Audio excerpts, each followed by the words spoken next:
I have a new girlfriend, Jake said abruptly. She's moving in here with me, and I'm divorcing you. You'll have to go live with my parents. I stared at him, not comprehending. What are you talking about, Jake? I don't need you anymore, he continued coldly. You can stay with my parents if you want, either as their breadwinner or their housekeeper. They laugh at you behind your back, you know. They're awful people, but I think it's better this way. The shock and betrayal hit me like a tidal wave. But I knew, deep down, it was time for them all to leave. My name is Sarah, and I'm a 34-year-old software developer living in Chicago, Illinois. My life changed when I met Jake at a tech conference hosted by a mutual friend. Jake, 36, was charming, engaging, and we hit it off immediately. We spent the evening talking about our careers, our dreams, and everything in between. It wasn't long before Jake asked me out, and our relationship blossomed quickly. Jake was everything I had hoped for in a partner. He was supportive, kind, and always knew how to make me laugh. After a year of dating, Jake proposed, and I was over the moon. We got married in a beautiful ceremony surrounded by friends and family. I felt like the luckiest woman alive. After our wedding, Jake introduced me to his parents. They were elderly, living on a modest pension, and seemed genuinely kind and supportive. They welcomed me with open arms, and I felt a sense of belonging with them. We visited them often, and I enjoyed their company. 9 months into our marriage, Jake brought up a concern. Sarah, my parents are getting older, and I'm worried about them living alone. What do you think about moving in with them? He asked one evening. I paused, considering his proposal. It would be a big change, but I understand your concern. How would we manage the space? Jake's face lit up. We could renovate their house to accommodate 2 families. It would be cheaper than buying a new house, and we'd still have our privacy. It sounded like a reasonable plan. Jake's parents were kind people, and I believed it could work. All right, let's do it, I agreed. But then Jake dropped a bombshell. There's something else I need to tell you. My parents are in debt, $200,000. They can't afford the renovation. I was stunned. How did that happen? Jake looked uncomfortable. It started small but grew over time. They need our help.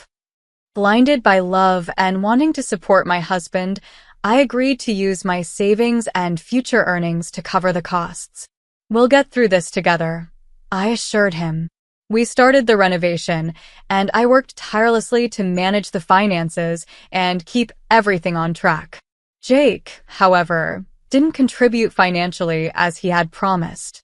When I questioned him, he always had an excuse, and my suspicions began to grow. Despite my doubts, I continued to work hard, believing I was doing the right thing for our family.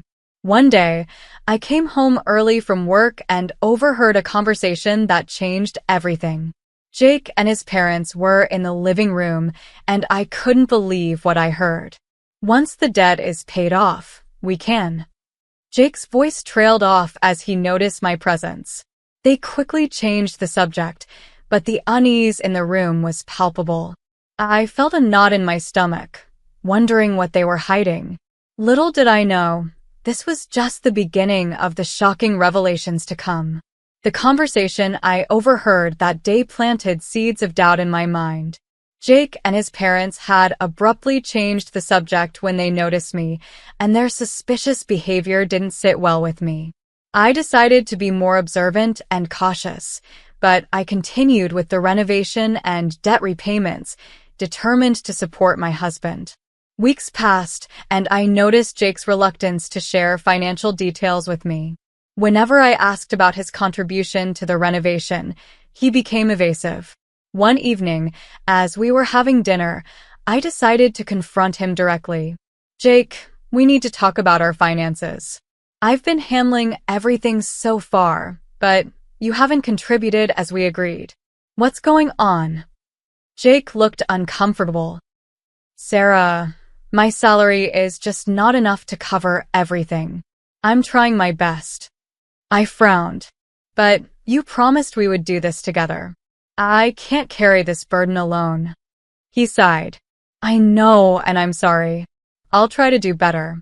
His vague response did nothing to alleviate my concerns. I decided to take matters into my own hands and started looking into our joint finances more closely. To my shock, I discovered that Jake had been withdrawing money from our accounts without telling me.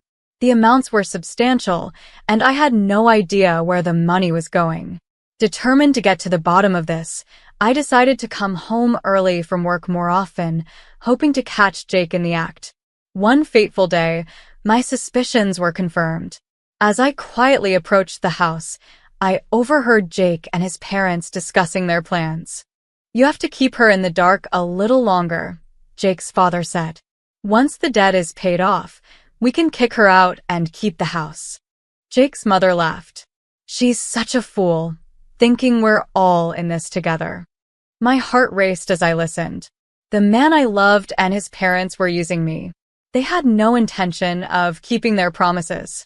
I felt a surge of anger and betrayal, but I knew I had to stay calm and think strategically. That night, I pretended everything was normal. I couldn't let Jake or his parents know that I was onto their scheme. Instead, I started planning my next moves. I consulted a lawyer in secret, gathering information about my rights and options. I also started setting aside money in a separate account, preparing for the day when I would need to make my escape. Over the next few months, I played the part of the unsuspecting wife while quietly working to protect myself. I managed to speed up the debt repayments using my savings, and I carefully documented every transaction. I also began researching the legal steps necessary to secure my assets and prepare for a divorce. Then, one evening, Jake approached me with a serious expression. Sarah, we need to talk. I feigned ignorance. Sure, what's on your mind? I've met someone else, he said bluntly. I'm in love with her, and I want a divorce. I need you to move in with my parents so I can live here with her. The audacity of his words stunned me, but I kept my composure. I see. When were you planning to tell me? Jake seemed relieved by my calm response. I thought now would be the right time. She's moving in next month. I nodded slowly. All right, Jake. I'll move out. But there's something you should know. He raised an eyebrow. What's that? I've been the one paying off your parents' debt, I said, my voice steady. The house is legally mine because I took over the mortgage. You and your parents need to leave. Jake's face paled. What are you talking about? I stood firm. I consulted a lawyer months ago. Everything is in my name. You have no right to this house. Jake was at a loss for words. But the debt? There's still $110,000 remaining, I said coldly. And that's your responsibility. I won't be paying it anymore. Jake's shock turned to anger. You can't do this. I already have, I replied, turning to walk away. I'll be serving you divorce papers soon. That night, I felt a sense of liberation. The betrayal had been painful, but I had taken control of my life. I wasn't the naive woman Jake and his parents thought I was. I had outsmarted them, and I was ready for the next chapter of my life. As I lay in bed, I knew the battle wasn't over yet. There would be legal battles and emotional turmoil ahead, but I was prepared. I had built a new foundation for myself, one that was strong and unshakable. And with every step I took, I moved closer to reclaiming my life and my dignity. The day after my confrontation with Jake, I moved quickly to secure my position. I filed for divorce and put the house on the market. My lawyer assured me that, given the circumstances, the court would likely favor my case. I was ready to fight for what was rightfully mine. As the days went by, Jake and his parents scrambled to figure out their next move. They had underestimated me, and now they were facing the consequences of their deceit. I could see the desperation in Jake's eyes whenever we crossed paths in the house. He tried to reason with me several times, but I remained firm in my decision. One evening, Jake approached me again, his demeanor more subdued than before. Sarah, can't we work something out? We don't have to go through with the divorce. I looked at him, my resolve unwavering. Jake, you betrayed my trust. You and your parents used me. There's no going back from that. He sighed, running a hand through his hair. I was just trying to take care of them. They needed help. And I was willing to help, I replied. But you took advantage of my kindness and love. You lied to me. Jake fell silent, knowing there was no way to justify his actions. I walked away, feeling a sense of closure. I had given him a chance to come clean, and he had chosen deceit instead. Now, it was time for me to move forward. With the house on the market, I focused on finding a new place to live. I wanted a fresh start, free from the memories of betrayal. My friends were incredibly supportive, offering their homes and advice as I navigated this difficult time. I found a cozy apartment downtown, perfect for starting anew. The day I moved out was bittersweet. I had put so much effort into making our house a home, and now I was leaving it behind. But I knew it was necessary for my healing and growth. As I packed my belongings, I found small reminders of happier times. Photos, mementos, and gifts. I decided to leave most of them behind, wanting to let go of the past completely. For months after I filed for divorce, the court date arrived. Jake and his parents showed up, looking defeated. My lawyer presented our case clearly, highlighting the deceit and financial manipulation I had endured. The judge listened attentively, and I could see the wheels turning in his mind. Jake's lawyer tried to paint a different picture, claiming that Jake had acted out of desperation and love for his parents. But the evidence was clear, and my lawyer's arguments were compelling. When it was my turn to speak, I told my story honestly and emotionally, laying bare the pain and betrayal I had experienced. The judge ruled in my favor, granting me the house and ordering Jake to pay alimony. His parents were left to deal with their remaining debt, a burden they had hoped to shift onto me. As I left the courtroom, I felt a weight lift off my shoulders. Justice had been served. I sold the house quickly, recovering a substantial amount of my investment. With the money, I paid off my remaining debts and invested in my future. I started taking night classes to advance my career, determined to build a life that was entirely my own. One day, as I was settling into my new apartment, I received a letter from Jake. I hesitated before opening it, unsure of what to expect. Inside was a long, heartfelt apology. Jake admitted to his wrongdoings and expressed deep regret for how he had treated me. He asked for forgiveness, not expecting reconciliation but hoping for some semblance of peace between us. Reading his words, I felt a mixture of emotions. The pain of betrayal was still fresh, but I also saw a glimmer of sincerity in his apology. I decided to respond, acknowledging his letter and expressing my hope that he would learn from his mistakes. I didn't forgive him entirely, but I chose to let go of my anger. It was time to move on. As the weeks turned into months, I focused on rebuilding my life. I reconnected with old friends, made new ones, and threw myself into my work and studies. The apartment began to feel like home, filled with new memories and experiences. I found joy in the small things, cooking a meal for myself, decorating my space, and exploring the city. One evening, as I sat on my balcony watching the sunset, I reflected on my journey. The betrayal and deceit had been painful, but they had also taught me valuable lessons about resilience and self-worth. I had emerged stronger, more independent, and ready to face whatever the future held. Months passed, and life began to feel normal again. My apartment in downtown Chicago was now my sanctuary. I thrived in my career, excelling in my software development projects and enjoying the newfound freedom. My nights were filled with classes, helping me climb even higher in my field.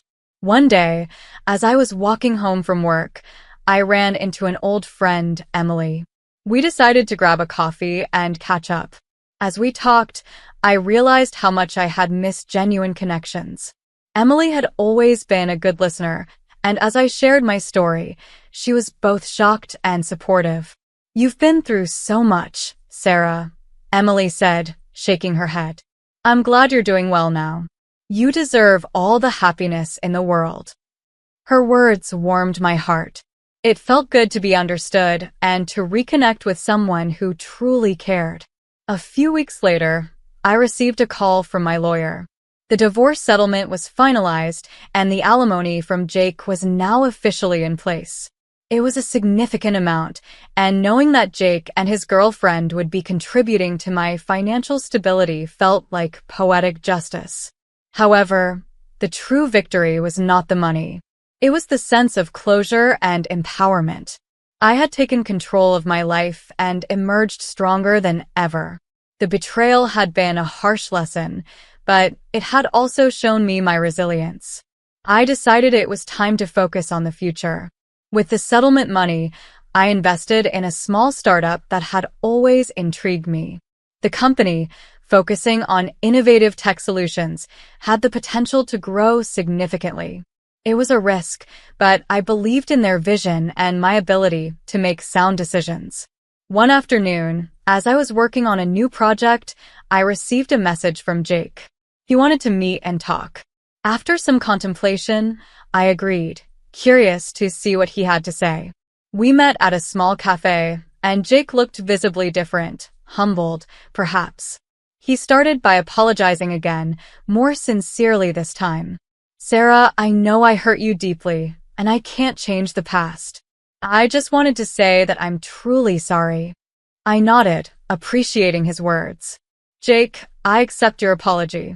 I've moved on, and I hope you can too. We both need to learn from this and be better." As I left the cafe, I felt a sense of relief. It was the final piece of closure I needed. Forgiving Jake didn't mean forgetting the betrayal, but it allowed me to let go of any lingering resentment.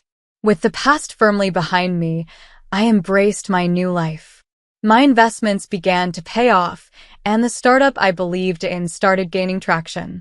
Professionally and personally, I was in a better place than I had ever been.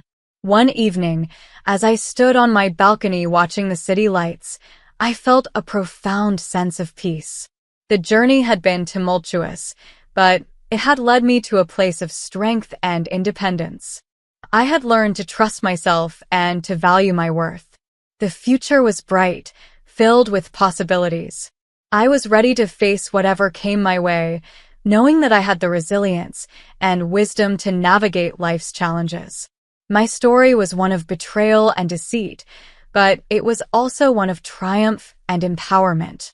I had reclaimed my life, and with each new day, I continued to build the future I deserved.